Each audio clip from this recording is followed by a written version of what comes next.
গরুর ঘাস খাওয়া নিয়ে সংঘর্ষ, গুলিবিদ্ধ ৬। এদিকে মাইলস্টোনে বিমান দুর্ঘটনায় নিহত বেড়ে ৩৩, হাসপাতালে ৫০ জন, সংকটাপন্ন এখনো ৫ জন। জানাবো, নেতাদের বেগমপাড়ানায় দল নিয়ন্ত্রণ করা জামায়াত দেশও নিয়ন্ত্রণ করতে পারবে বললেন জামায়াত আমির। এদিকে রাতের আধারে নৌকা বানিয়ে রাস্তায় ঝুলালেন আওয়ামী লীগ কর্মী, সকালে গ্রেফতার। জানাবো, নির্বাচন যত বিলম্বিত হবে সরকার নানান প্রশ্নের মুখে পড়বে বললেন কয়েশ্বর। আরো জানাবো, বিএসএফ এর বাংলাদেশি হত্যার আন্তর্জাতিক তদন্ত চায় জামায়াত। এবং সর্বশেষ জানাবো, নাহিদ ইসলামকে নিয়ে অপপ্রচার, ফ্যাক্ট ওয়াচের অনুসন্ধানে যে তথ্য উঠে এলো। শুনছিলেন সংবাদ শিরোনাম, এবারে বিস্তারিত। গরুর ঘাস খাওয়া নিয়ে সংঘর্ষ, গুলিবিদ্ধ ৬।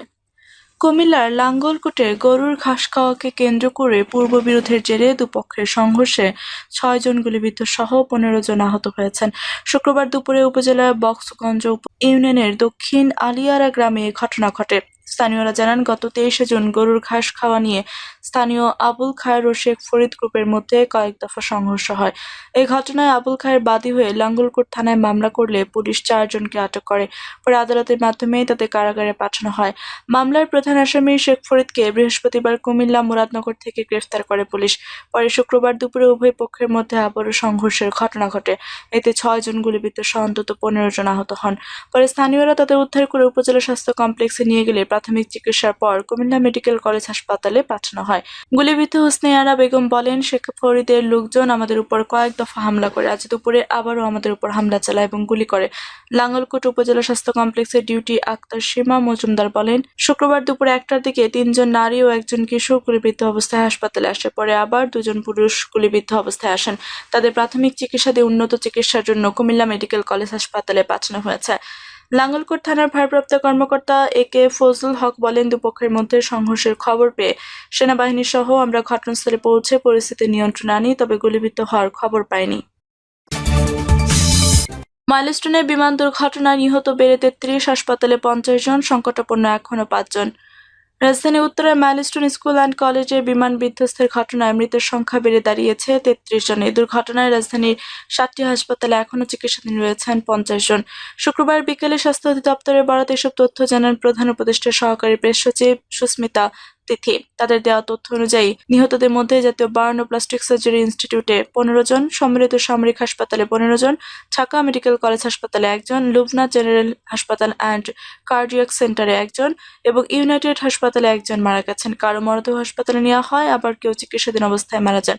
সর্বশেষ শুক্রবার দুপুর ১টার দিকে জাতীয় বার্ন ও প্লাস্টিক সার্জারি ইনস্টিটিউটে চিকিৎসাধীন অবস্থায় মারা যায় মাকিন নামে এক শিক্ষার্থী। মাকিনের বাড়ি গাজীপুর জেলা সদরের কোনাপাড়া এলাকায়।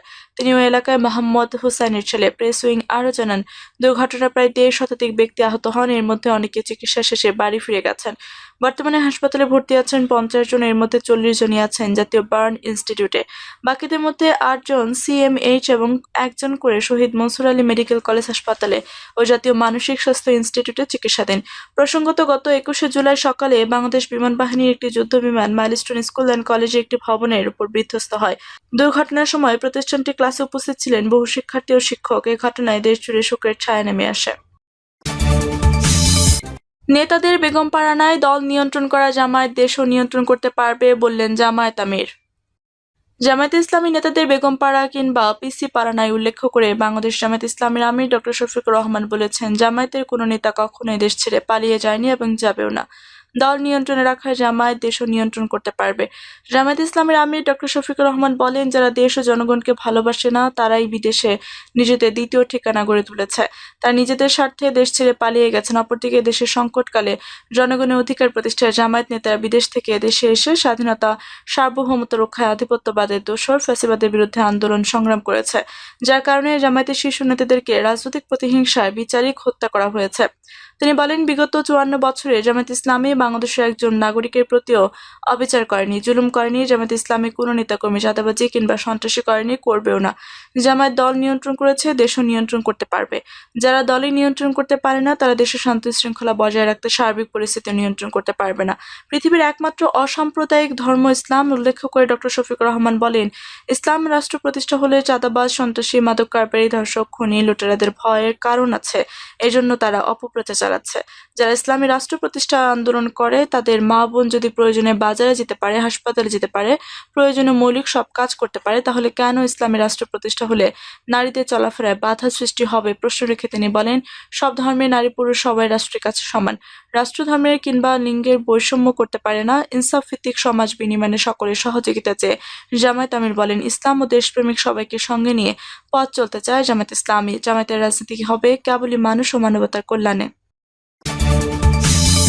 রাতের আধারে নৌকা বানিয়ে রাস্তায় ঝুলালেন আওয়ামী লীগ কর্মী, সকালে গ্রেফতার। কুড়িগ্রামের ভুরুঙ্গামারীতে বাঁশ আর কাপড় দিয়ে নৌকা তৈরি করে রাতের আধারে রাস্তার মোড়ে লম্বা বাঁশের সাথে ঝুলিয়ে দিয়ে সাথে নিজেদের ছবি ও জয় বাংলা জয় বঙ্গবন্ধু লেখা স্লোগান ডিজিটাল ব্যানারে প্রিন্ট করে লাগিয়ে দেওয়ার ঘটনা নৌকাসহ ময়নাল হক নামের এক আওয়ামী লীগ কর্মীকে গ্রেফতার করেছে পুলিশ।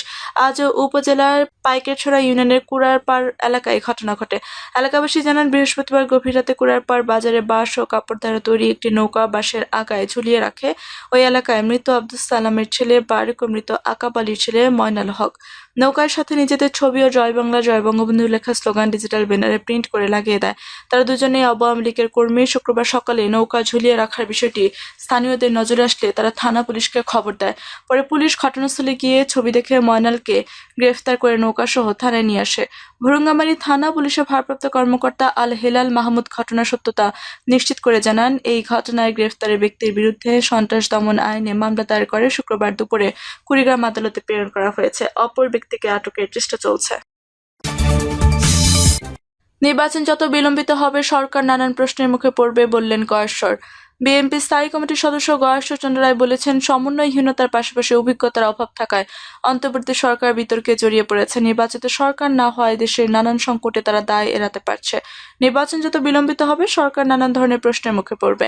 গয়েশ্বর বলেন, সরকার দৃশ্যমান না, নির্বাচিত সরকার না হওয়ায় দেশের নানান সংকটে তারা দায় এড়াতে পারছে। নির্বাচন যত বিলম্বিত হবে, সরকার নানান ধরনের প্রশ্নের মুখে পড়বে এবং সংকট সৃষ্টি হবে। এ সময় বিমান দুর্ঘটনায় ৪ দিন পার হলেও বিমান বাহিনী এখন পর্যন্ত কোনো দায়-দায়িত্ব না নেওয়ায় ক্ষোভ প্রকাশ করেন বিএনপির এই নেতা। তিনি আরও বলেন, ঘটনার সুষ্ঠু তদন্তের মাধ্যমে দোষীদের বের করে বিচারের আওতায় আনতে হবে, যাতে করে ভবিষ্যতে এমন ঘটনা না ঘটে। বিএসএফের বাংলাদেশি হত্যার আন্তর্জাতিক তদন্ত চায় জামায়াত। ভারতীয় সীমান্তরক্ষী বাহিনী কর্তৃক ২ বাংলাদেশিকে গুলি করে হত্যা করার ঘটনায় গভীর উদ্বেগ প্রকাশ করে জাতিসংঘের অধীনে সুষ্ঠু তদন্ত দাবি করছে বাংলাদেশ জামায়াত ইসলামী। জামায়াত আমির ডক্টর শফিকুর রহমান এক বিবৃতিতে এই দাবি জানান। বিবৃতিতে তিনি বলেন, ২৪শে জুলাই মধ্যরাতে ভারতীয় সীমান্তরক্ষী বাহিনী ফেনীর পরশুরাম সীমান্তে মিল্লাত হোসেন ও লিটন নামে ২ বাংলাদেশি যুবককে গুলি করে হত্যা করেছে। এতে আফসার নামে অন্য এক যুবক গুরুতর আহত হয়েছে। বিএসএফ কর্তৃক এই হত্যাকাণ্ডের ঘটনা আমি গভীর উদ্বেগ প্রকাশ করছি এবং নিন্দা ও প্রতিবাদ জানাচ্ছি। জামায়াত আমির বলেন, আমরা গভীর উদ্বেগের সঙ্গে লক্ষ্য করছি যে ভারতীয় সীমান্তরক্ষী বাহিনী বাংলাদেশ সীমান্তে প্রায়ই বিনা কারণে হত্যাকাণ্ড ঘটায়। ভারত বাংলাদেশ সীমান্তে হত্যাকাণ্ড শূন্যের কোটায় নিয়ে আসার জন্য ভারত বারবার প্রতিশ্রুতি দিলেও হত্যাকাণ্ড ক্রমাগতভাবে বাড়ছে। সীমান্ত হত্যা নিয়ে কাজ করা মানবাধিকার সংস্থা অধিকারের প্রতিবেদনে বলা হয়েছে, বিএসএফ ২০০৯ থেকে ২০২৪ সালের নভেম্বর পর্যন্ত মোট ৫৮৮ জন বাংলাদেশি নাগরিককে হত্যা করেছে। এ সময় আহত হয়েছে আরও ৭৭৩ জন বাংলাদেশ নাগরিক। এসব হত্যাকাণ্ড ও ঘটনা আজ পর্যন্ত কোনো তদন্ত বিচার কাজ সম্পন্ন হয়নি। ভারত বাংলাদেশ সীমান্তে বাংলাদেশিদের হত্যাকাণ্ডের বিচার না হওয়া খুবই উদ্বেগজনক। পতিত ফ্যাসিস্ট আওয়ামী লীগ সরকার নতজন ও দুর্বল পররাষ্ট্রনীতির কারণেই ভারত বারবার বাংলাদেশ সীমান্তে হত্যাকাণ্ড ঘটিয়েছে এবং এখনও ঘটাচ্ছে। এসব হত্যাকাণ্ডের জন্য পতিত আওয়ামী লীগের ভারত তোষণ নীতি দায়ী। তিনি আরও বলেন, বাংলাদেশের জনগণ সবসময় প্রতিবেশীদের কাছে বন্ধুসুলভ ও সম্মানজনক আচরণ কামনা করে। আমরা আশা করব ভারত সরকার ভারত বাংলাদেশ সীমান্তে অনাকাঙ্ক্ষিত হত্যাকাণ্ড বন্ধ করবে এবং বাংলাদেশি ২ যুবক মিল্লাত হোসেন ও লিটন হত্যাকাণ্ডের সুষ্ঠু এবং নিরপেক্ষ তদন্ত করে দোষীদের বিরুদ্ধে আইনানুগ ব্যবস্থা নেবে। সেই সঙ্গে আমরা ভারত বাংলাদেশ সীমান্তে সব বাংলাদেশি হত্যাকাণ্ডের ঘটনায় জাতিসংঘের অধীনে আন্তর্জাতিক তদন্ত বিচার দাবি করছি। এ ব্যাপারে প্রয়োজনীয় পদক্ষেপ গ্রহণ করার জন্য আমি বাংলাদেশ সরকারের প্রতি আহ্বান জানাচ্ছি। নাহিদ ইসলামকে নিয়ে অপপ্রচার, ফ্যাক্ট ওয়াচের অনুসন্ধানে যে তথ্য উঠে এলো, জাতীয় নাগরিক পার্টি ও অন্তর্বর্তী সরকারের সাবেক উপদেষ্টা নাহিদ ইসলামকে নিয়ে উদ্দেশ্যমূলক মিথ্যা অবান্তর অবাস্তব ও ভুয়া ভিডিও প্রচার করে বিভ্রান্তি সৃষ্টির চেষ্টা শনাক্ত করছে ফ্যাক্টওয়াচ। বাংলাদেশে চলমান গুজব এবং ভুয়া খবর, অপতথ্য প্রতিরোধ এবং জনগণের কাছে সঠিক তথ্য পৌঁছে দেওয়ার দায়িত্বে নিয়োজিত ফ্যাক্টওয়াচ অনুসন্ধানে তথ্য উঠে এসেছে। ফ্যাক্টওয়াচ একটি স্বাধীন ফ্যাক্ট চেকিং সংস্থা যা লিবারেল আর্টস বাংলাদেশ বিশ্ববিদ্যালয়ে অনুমোদিত এবং centre for critical and qualitative studies দ্বারা পরিচালিত। ফ্যাক্টওয়াচের অনুসন্ধানে দেখা যায়, মারধরের শিকার ব্যক্তি নাহিদ ইসলাম নন, ভিন্ন এক ব্যক্তির চেহারা ঢেকে দিয়ে তাকে নাহিদ ইসলাম দাবি করে প্রচার করা হচ্ছে। সম্প্রতি সামাজিক যোগাযোগ মাধ্যমে ভুয়া ভিডিও, খবর ও গুজব ছড়ানোর ঘটনা বৃদ্ধি পেয়েছে। এসব বিষয় নজরে এলে ফ্যাক্ট চেক করে সত্য তুলে ধরা সহ গুজব প্রতিরোধে কাজ করে যাচ্ছে ফ্যাক্টওয়াচ। প্রিয় দর্শক, এই ছিল এখনকার মতো সর্বশেষ সংবাদ। আপনি সব সংবাদ পেতে চ্যানেলটি সাবস্ক্রাইব করে পাশে থাকা বেল বাটনটি ক্লিক করে রাখুন। ধন্যবাদ সবাইকে এতক্ষণ সাথে থাকার জন্য।